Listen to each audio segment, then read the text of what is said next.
여러분, 지금 우리 눈앞에서 거대한 타이타닉호가 빙산을 향해 달려가고 있다면 믿으시겠습니까? 그런데 더 무서운 건 배에 탄 사람들. 대부분이 창밖의 빙산을 보면서도 설마 내가 탄 배가 가라앉겠어?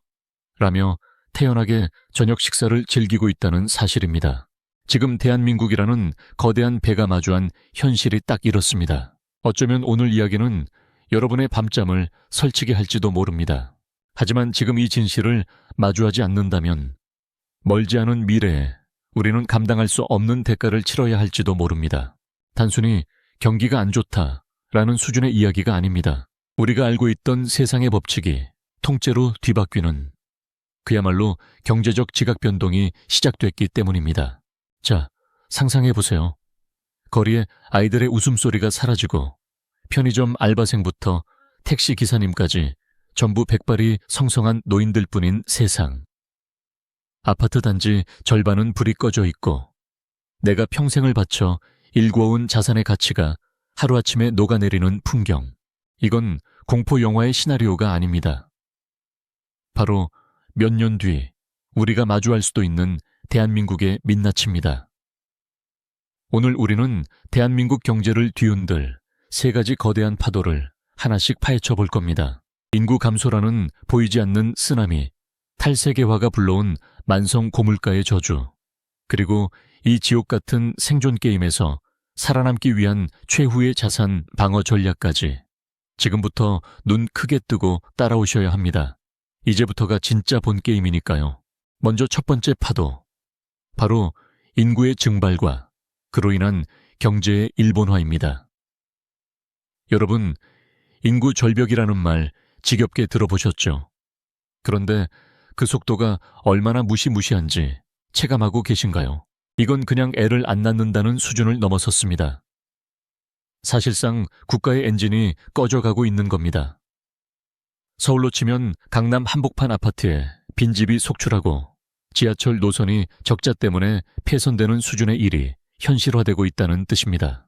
자, 여기서 우리가 주목해야 할 단어가 바로 일본화입니다. 일본이 겪었던 잃어버린 30년, 남의 일처럼 느껴지시나요? 어림도 없는 소리입니다. 전문가들은 단언합니다. 대한민국의 추락 속도는 일본보다 훨씬 더 가파르고 독할 것이라고 말이죠. 일본은 그나마 기초 체력이라도 있었고 인구 규모라도 컸지만 우리는 다릅니다. 생산 가능 인구가 줄어든다는 건 돈을 벌어 세금을 낼 사람은 사라지고 국가가 먹여 살려야 할 노인들만 기하급수적으로 늘어난다는 뜻입니다. 이건 마치 100명의 군인이 200명의 부상병을 등에 업고 행군하는 것과 같습니다. 제대로 걸어갈 수나 있을까요? 결국 경제 성장률은 바닥을 치고 소비는 얼어붙으며 사회 전체가 활력을 잃어가는 저성장 저소비에 늪에 빠지게 됩니다. 정말 소름 돋는 건 말이죠. 이 흐름이 이제 막 시작됐을 뿐이라는 겁니다. 지금까지는 베이비 부머 세대의 자산과 소비력이 우리 경제를 지탱해 왔지만 이들이 본격적으로 은퇴하고 소비를 줄이기 시작하면 어떻게 될까요? 시장에 물건을 내내놔도 살 사람이 없고 기업들은 투자할 곳을 찾지 못해 해외로 떠나버립니다. 일자리는 사라지고 남은 사람들은 더 적은 파이를 두고 처절하게 싸워야 하죠. 이게 바로 우리가 마주할 고착화된 저성장의 미래입니다. 자, 조금 더 깊이 들어가 볼까요? 인구 감소가 단순히 숫자 노름이라고 생각하신다면 큰 오산입니다. 생산 연령 인구, 즉 15세부터 64세까지의 혈기왕성한 사람들이 줄어들면 사회의 모든 시스템이 마비되기 시작합니다. 학교가 문을 닫는 건 이미 시작됐고 이제는 군대를 갈 청년이 없어서 국방에 구멍이 뚫리고 있습니다. 노동력이 귀해지면 임금이 오르니 좋은 것 아니냐고요? 천만에요. 노동력이 부족해지면 기업들은 공장을 해외로 옮기거나 아예 사업을 접어버립니다. 결국 우리가 쓸 수 있는 서비스와 재화의 질은 급격히 떨어지고 가격만 치솟는 악순환이 반복되는 거죠. 일본의 사례를 다시 한번 보죠. 일본은 그나마 막대한 해외 자산과 탄탄한 내수 시장으로 버텼습니다. 그런데 우리는 어떻습니까? 자원 하나 나지 않는 나라에서 오로지 사람의 힘으로 여기까지 왔습니다. 그런데 그 사람이 사라지고 있습니다. 이건 엔진 없는 자동차를 끌고 오르막길을 올라가는 것과 같습니다. 여러분의 집값, 여러분의 연금, 여러분의 일자리, 이 모든 것이 인구라는 단단한 지지대 위에 서 있었다는 사실을 잊어서는 안 됩니다. 만약 이 지지대가 부서진다면 과연 우리는 어디로 굴러 떨어지게 될까요? 정말 소름 돋지 않습니까? 그런데 말입니다. 설상가상으로 밖에서 또 다른 거대한 파도가 밀려오고 있습니다. 바로 두 번째 주제인 탈세계화와 만성적 인플레이션입니다. 여러분, 혹시 최근에 마트 가보셨나요? 월급 빼고 다 올랐다는 말이 단순한 농담이 아니라는 걸 뼈저리게 느끼실 겁니다. 그런데 이게 일시적인 현상일까요? 천만에요. 우리가 지난 30년간 누려왔던 저물가 시대는 완전히 끝났습니다. 이제는 고물가가 기본값인 시대가 온 겁니다. 왜 이런 일이 벌어진 걸까요? 범인은 바로 탈세계화입니다. 자, 상상해보세요. 예전에는 중국의 값싼 노동력과 러시아의 저렴한 천연가스가 전 세계로 쏟아져 나왔습니다. 덕분에 우리는 아주 싼 값에 스마트폰을 사고 따뜻하게 겨울을 날 수 있었죠. 하지만 이제 세상이 바뀌었습니다. 미중 갈등, 전쟁, 자원, 무기화. 이제 국가들은 싸게 사는 것보다 안전하게 확보하는 것을 우선순위에 두기 시작했습니다. 공급망이 쪼개지고 생산 비용이 치솟습니다. 이게 무엇을 의미할까요? 네, 맞습니다. 우리가 쓰는 모든 물건의 가격이 오를 수밖에 없다는 겁니다.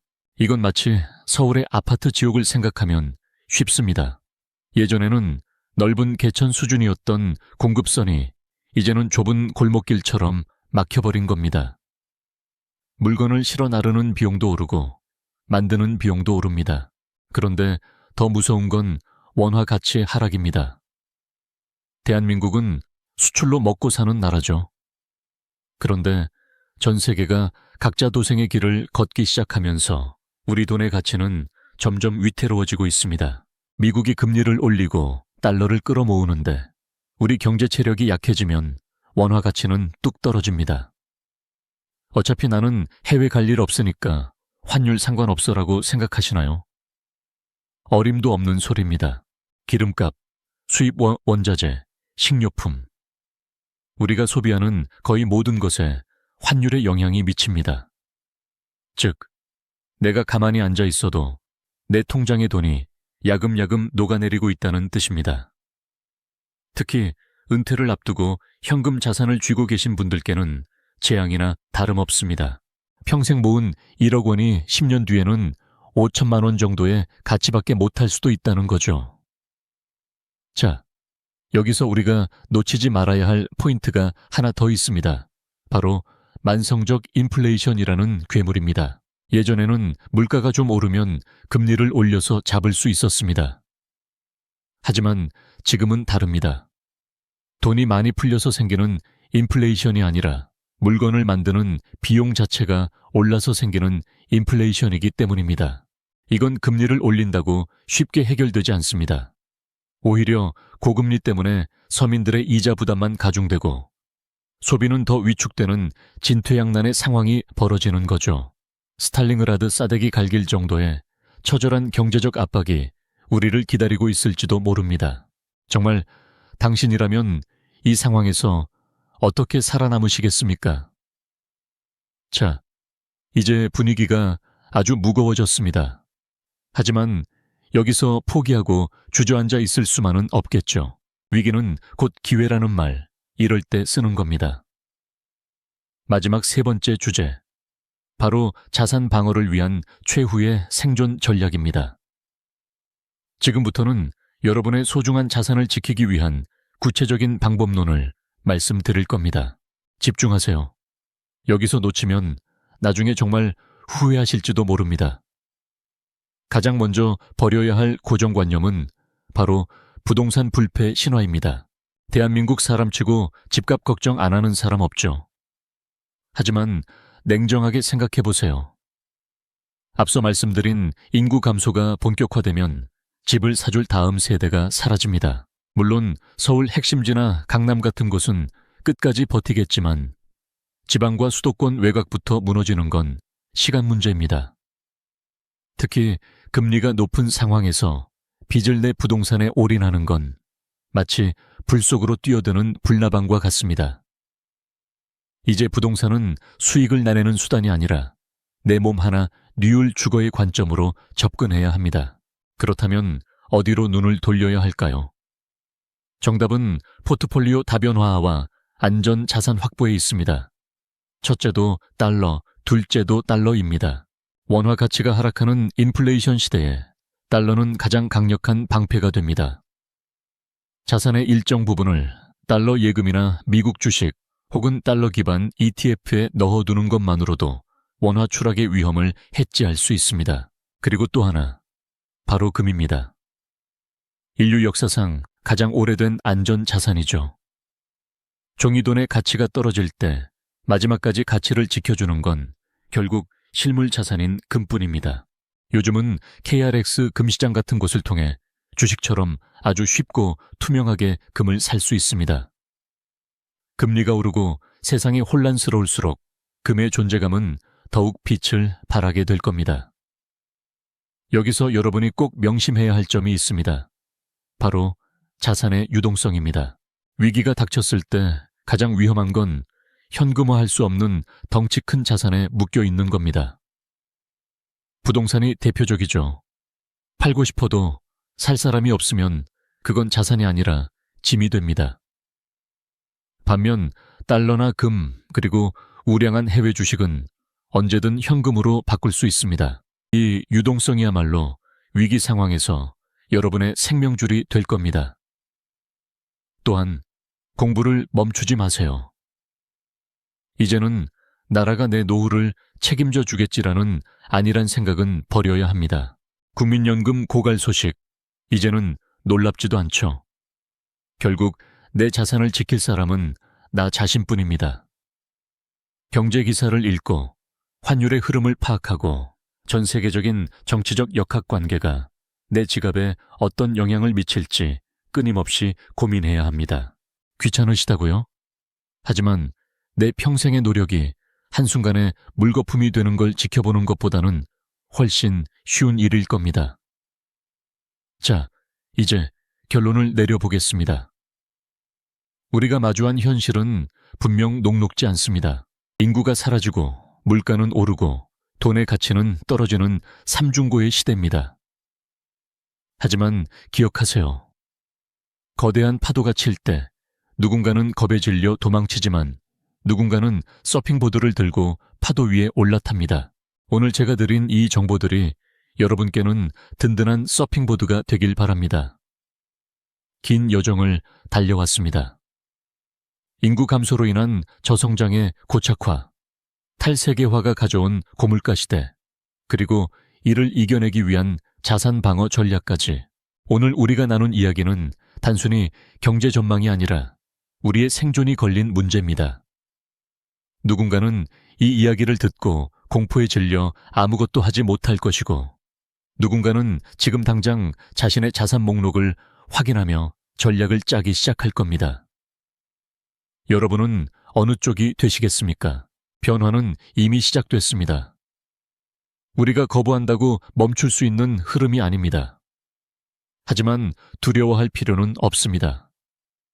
미리 알고 준비하는 사람에게 위기는 언제나 새로운 기회의 문을 열어주기 때문입니다. 내 소중한 가족과 나의 미래를 지키는 힘은 거창한 곳에 있지 않습니다. 바로 오늘처럼 세상의 흐름을 읽으려는 노력, 그리고 작더라도 실천에 옮기는 그 용기에서 시작됩니다. 정말 세상이 무너질 것처럼 무서운 이야기였나요? 하지만 반대로 생각해보면 남들이 보지 못하는 빙산을 미리 발견한 여러분은 이미 다른 사람들보다 수천 킬로미터 앞서 나가고 있는 겁니다. 오늘 이 대본이 여러분의 경제적 눈을 뜨게 하는 작은 씨앗이 되길 바랍니다. 자, 이제 선택은 여러분의 몫입니다. 차갑게 식어가는 엔진을 바라만 보시겠습니까? 아니면 새로운 항로를 찾아 키를 돌리시겠습니까? 거친 파도가 몰아치겠지만 제대로 된 지도와 나침반만 있다면 우리는 반드시 안전한 항구에 도착할 수 있을 겁니다.